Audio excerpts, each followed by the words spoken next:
Welcome back. If you guys missed the last episode, we went from having no body, just a bunch of sides and back and top in pieces, and we got it all soldered together and built into a body. Turned out really, really good. Really happy with the quality of that. I built the little mahogany wooden grills to go in the sound holes. Those came out really good. That was a lot of work, but it came out really good.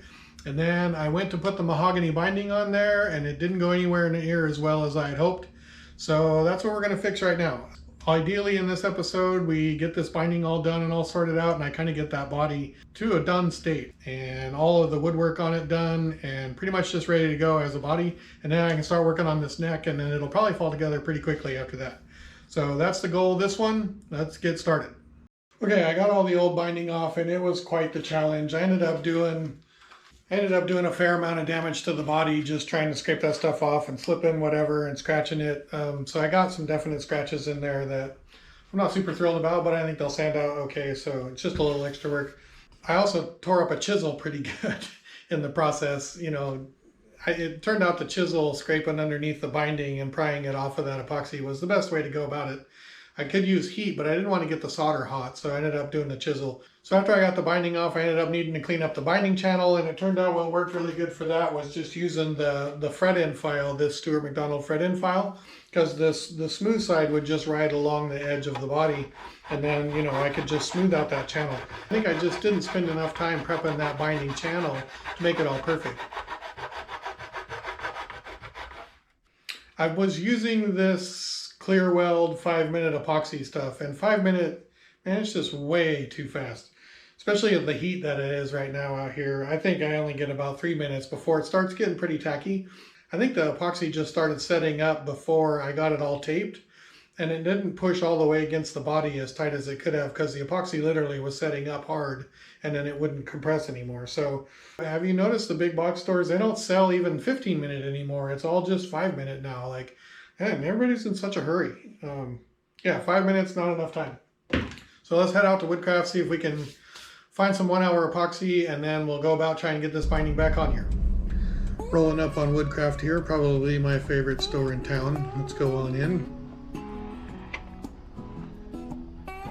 I went straight for the veneer. I want to try and find some mahogany veneer and doing a mahogany, maple mahogany layered binding, because what I was doing before wasn't hard enough, so we might as well make a 3-piece binding that's even harder.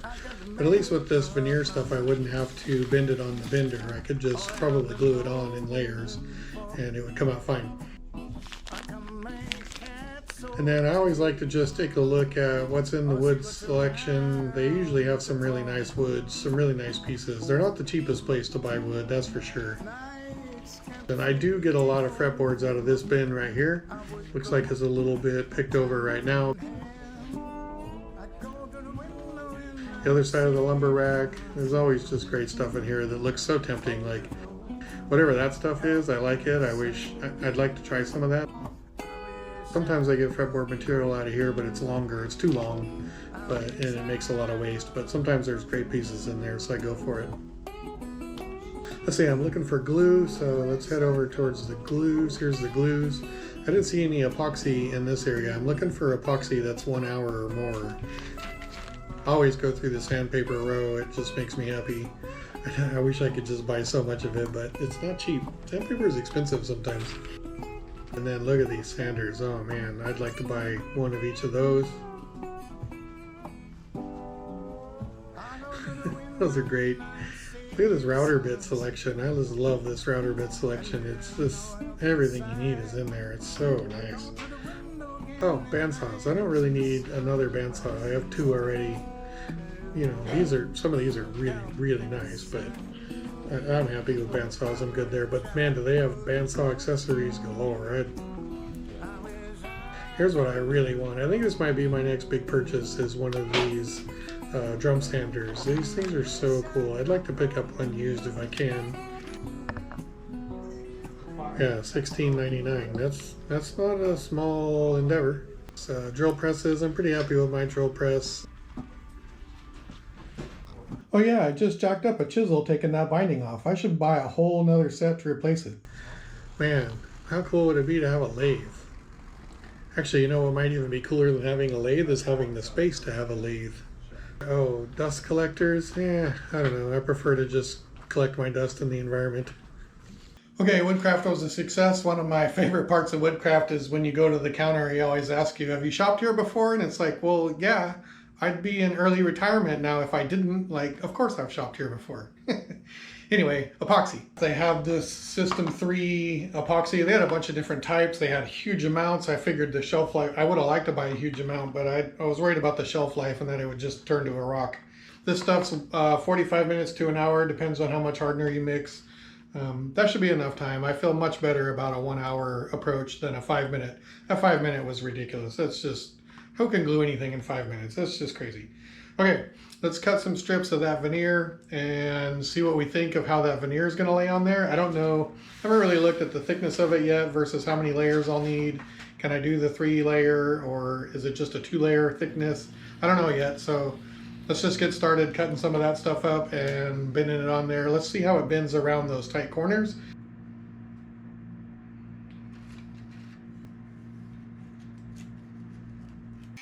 Okay, one thing I need to do is work on that little wedge that goes in the back. I forgot all about that last time.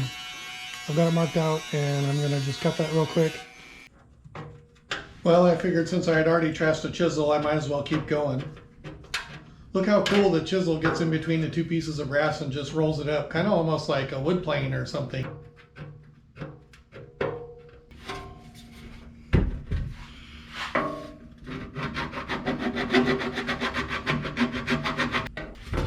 You can see here I'm using the chisel to just clean up the edge, and it is just like chiseling wood. That solder just rolls right off like wood.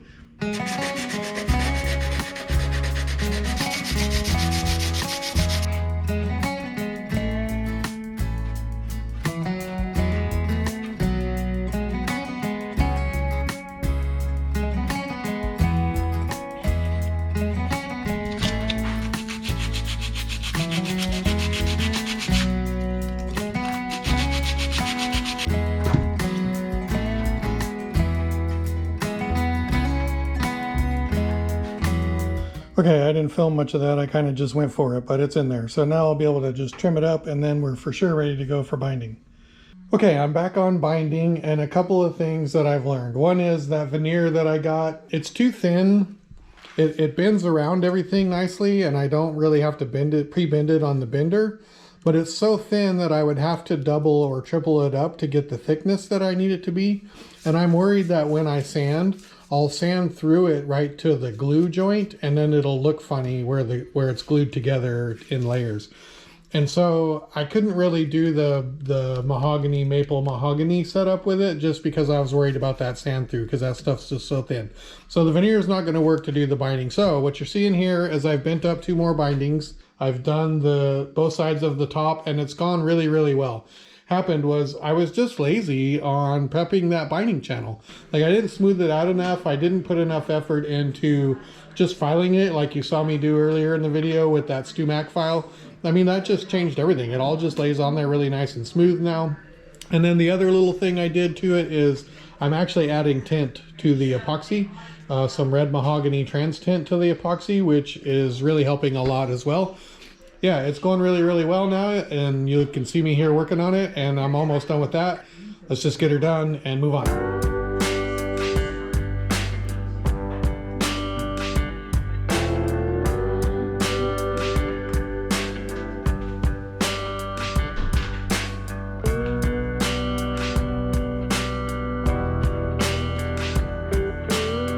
So one funny thing while I was sitting here trying to glue on this binding on the back here, I'm having my house painted right now, and we've been letting them use the bathroom so they don't have to put a porta potty in the front yard or whatever.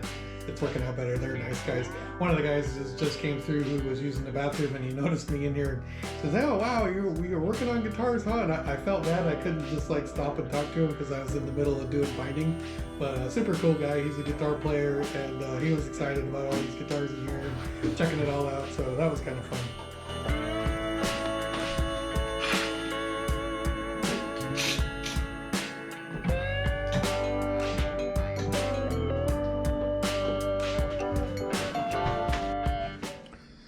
Okay, while I wait for that 1 hour epoxy to dry, which is just crazy. Why does that stuff take an hour long to dry? Why not like a 5-minute epoxy or something?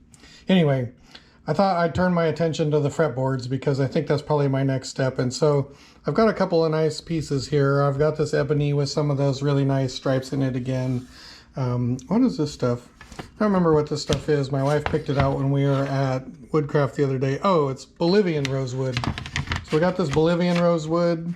That's actually a really nice piece. Well, now I've messed this all up.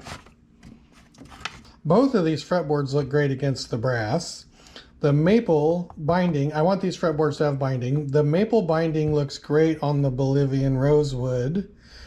And at first I wasn't too sure about the mahogany binding on the ebony one, but it's starting to grow on me because it's a very subtle binding, and it matches the color here almost exactly, which is really, really nice. I also really like this combo, but I don't know yet how I'm going to like the maple binding up against the mahogany binding on the body. So maybe this choice is just going to have to wait a few minutes until, well, more than a few minutes, until that 1 hour epoxy dries, and we can just actually set this on the guitar and see what we really think. And then let's start prepping a fretboard.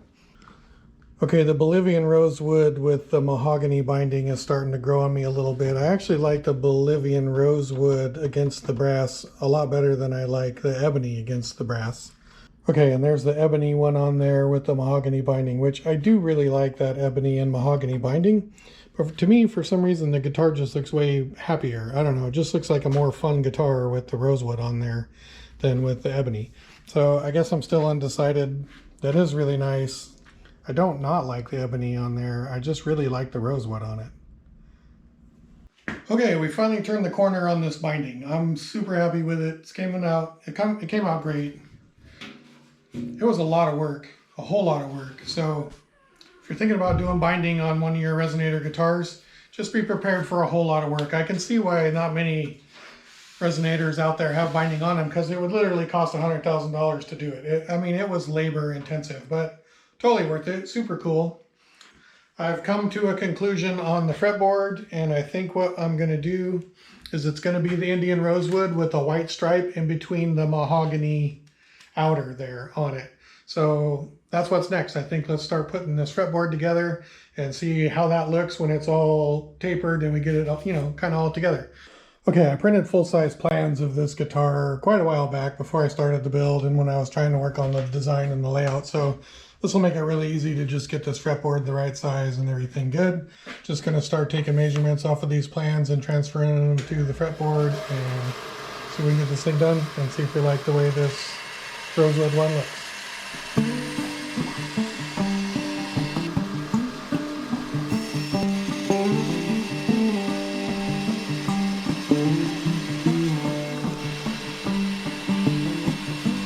I was waiting on that, 'cause you promised you would come. I waited with my suitcase next to the bed.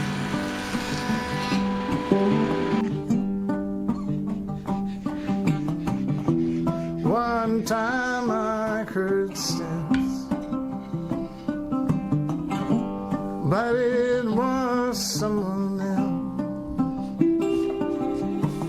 When you finally came back, I was over the moon.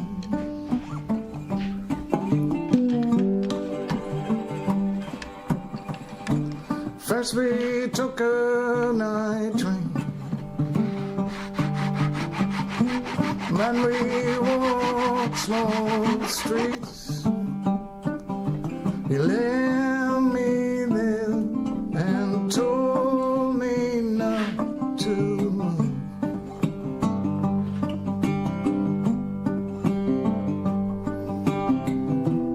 One time I thought I saw your face, but it was someone else.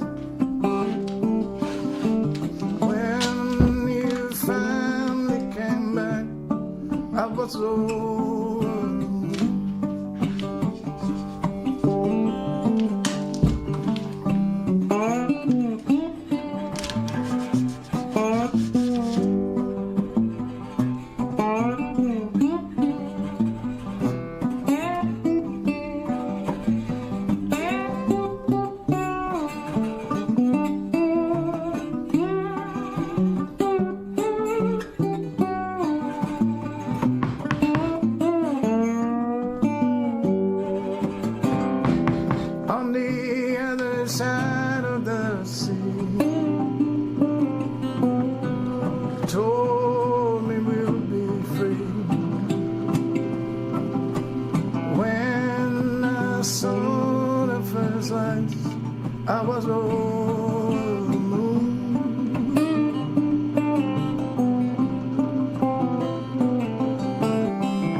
Okay, that all came together something like this. I've got just a little bit of oil on it just so you can kind of see what it looks like with the colors and everything. It go up against the binding and on the guitar and everything else. I think it's looking amazing. It's going to come out great. Okay, we had a good go this episode. I don't think we had to redo anything. No, everything we did just worked on the first try. This thing came out great. No redos. On that bombshell, I think we can get out of here. See ya.